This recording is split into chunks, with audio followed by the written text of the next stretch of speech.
I want to share with you a few of the tips that really helped me going from being in a position of overweight and having very little muscle and definition in my body to the point that I am at now where I'm pretty jacked and I'm pretty proud of the physique that I have. I want to share with you some of the main things I did to go through that transformation and some things I really wished I had known when I first started. When we're in the position of being overweight, or we're in the position of wanting to lose fat and we want to build muscle. A lot of times on fitness and social media and stuff, we'll see it as these sort of robotic, almost machine-like actions that we need to take, or mechanisms. And what I found is, yes, the actions are really important, but what's more important is how you feel about yourself and how you think about yourself. And this really comes into your self-image. And this is something that when I first got started, I didn't understand. I didn't understand the concept of having a self-image. And self-image is just simply how you think about yourself, how you feel about yourself.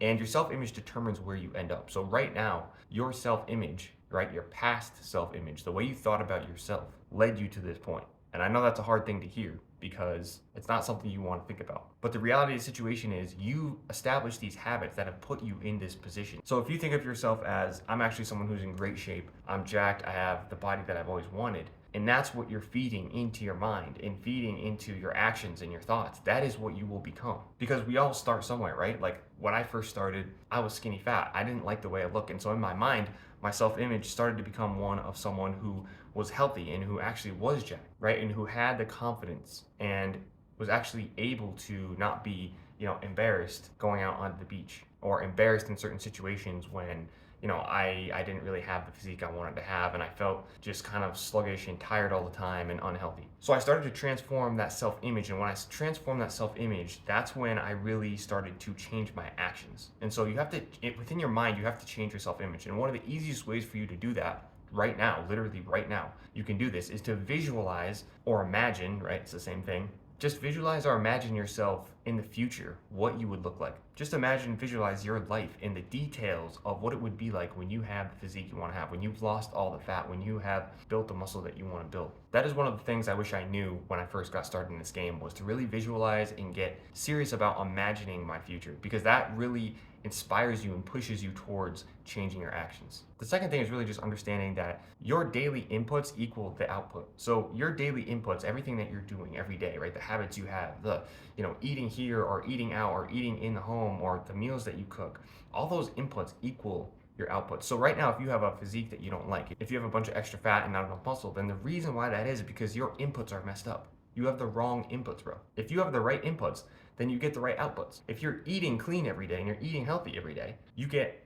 a healthy looking physique, right? If you are going to the gym and you're lifting weights, you're gonna build muscle. So you have to think about what are the inputs that you've been doing that have led you to this point. And then you want to do the opposite of those. That's basically how simple it is. You want to do the opposite of what you've been doing. And typically when it comes down to it, the inputs are pretty simple, right? It's like you're either eating too much, or you're eating the wrong type of foods, or you're not moving enough. And typically those inputs are pretty simple, right? If you want to lose fat and you want to get in the best shape of your life, it's not super complicated. What you have to do to actually lose fat and build muscle isn't necessarily complicated, but it isn't easy. It is hard because you have to change the person that you are now, and you have to change your habits that you have right now. And that's painful because the body likes comfort. It likes to literally stay and do the same thing. So what I started to do was, number one, I had to change the inputs. And the inputs that I changed were, number one, start going to the gym. Do you have to go to the gym? Not necessarily. You could have a home gym. You could have a home gym and that could work just fine. Or you could go to the park and you could be doing,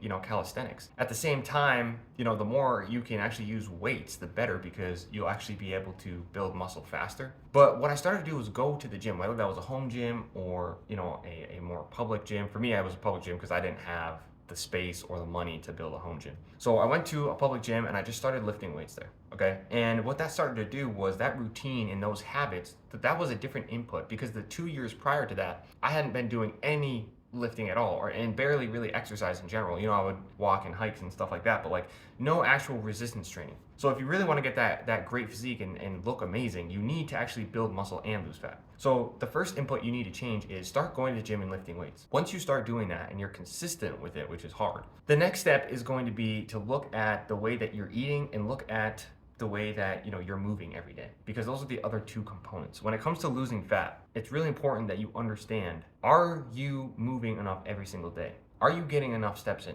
And this is when my life really changed, was when I started to track my steps. So, bro, what you can simply do is just go on the App Store, look for what's called a pedometer, which is essentially something, it's an app that tracks your steps. So every day you can track your steps. And typically, most of us have our phones, with us throughout the day. And so it'll track your steps throughout the day and throughout the week. And you can start to see how much am I moving. Because if you're just sitting around all day, your body's not really burning enough calories to lose fat. So the next thing that you can do, the next input that you can change is start to move more. Start to go on walks, start to do hikes, start to think about something that you enjoy doing. A lot of people call this cardio. And the way I found to make it actually stick into the long term when it comes to cardio, the way I found cardio to stick into the long term is really to find something you enjoy doing. For me, I like to do martial arts, I like to hike, I like to just walk, in the woods. I really hate going on the treadmill in the gym. I hate being on the treadmill in the gym or trying to do cardio on the machines. It's not something that I like to do. And if you hate what you do, you're not going to be consistent with it. You're not going to stick with it. So for me, what I found was going on walks every day, going on hikes, and making sure I get enough steps in to actually burn calories is what I needed to actually lose the fat I wanted to lose. Then there's the aspect of your food, right? What are you putting into your body? What are you putting in? And I think a lot of us don't really think about this, especially in this modern day and age, but so many people are obese right now. I saw some article that said literally it was like, the average American man is like 26% body fat, and the average woman is like 40%, which is literally more a higher body fat percentage than the majority are the average of like pigs at this point, because people are preferring leaner meats. That's just crazy to me to think about. In the United States of America, we are literally have more body fat on us than pigs do. Like, that's not good, bro. And I'm not judging, because I was in that same position. And it's so easy to get caught up into that when, you're busy all day, right? You've got a job that you're trying to work. You're stressed out maybe from your relationships or lack of money or something. So you tend to stress eat and eat these foods that are like comfortable to you. And that's where I really want to get into talking about food, because food is the sort of life source and the essence of your body and how it looks. And so if you're constantly feeding your body with the food that essentially is ruining it and keeping it in a low vibrational state, aka you aren't putting food that's actually natural and beneficial to your body, then you're going to actually have problems. There's a reason why people who eat clean and healthy foods don't tend to be obese, because you get full on those types of foods. If you're constantly going out and eating fast food, or you're eating highly processed foods, high carb foods, high sugar foods, what that does is when it goes into your system, your body literally burns it up and goes through it so fast because there's no real nutrients in it. And then you become hungry again because you're not satiated, because you haven't given your body the nutrients it needs. It's not just about, see, people always talk about calories. And yes, that is important, and that's a good overall metric.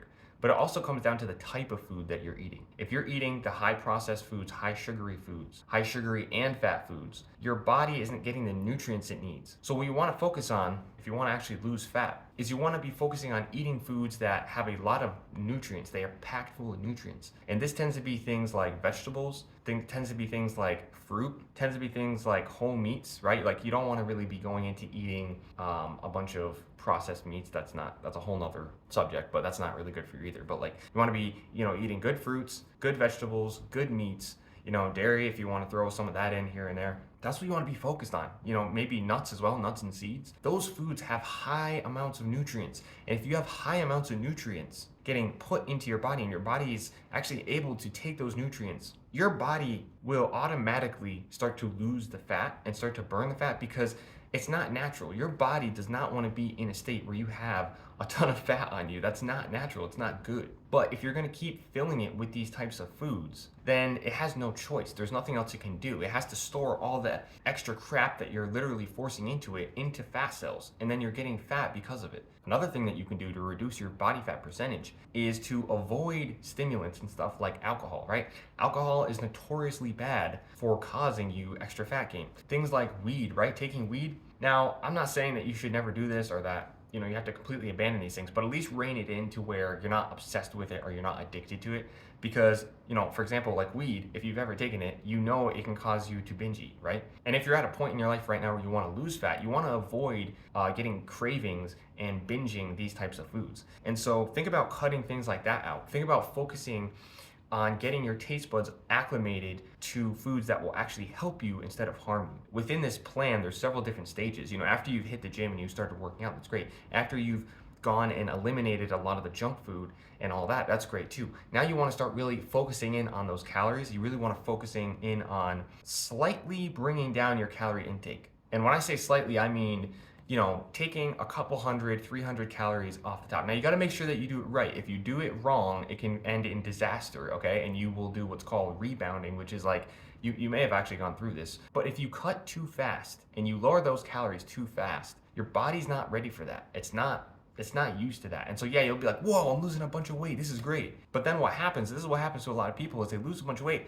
The next thing you know, 3 months later, they're back up to the same or maybe even higher than where they were. And so a lot of people struggle with that. Like they'll start losing weight, but they do it the wrong way. And they think, oh, I can just cut a whole ton of calories and that will work. But what happens is they end up dropping a ton of weight too fast, and their body kicks into overdrive and they rebound and gain all that weight back, sometimes even more. If you're looking to get ready for this summer, right, and be able to actually be confident when you're at the beach, right, and any other events you may go to this summer, and you want to be in good shape, you want to be healthy, you want to have, 2024, like you want to make this year the best year of your life. Those are the things that I would focus on in terms of reducing your fat, building muscle, and just getting an overall great physique. And of course, if I had known these things from the beginning, it would have made my journey so much easier and could have saved me, 6 months to a year of mistakes. So I hope that you can take this information and at least experiment with it and try it and see what works for you. And that way you can avoid the mistakes that I made and all the extra time I spent, spinning my wheels.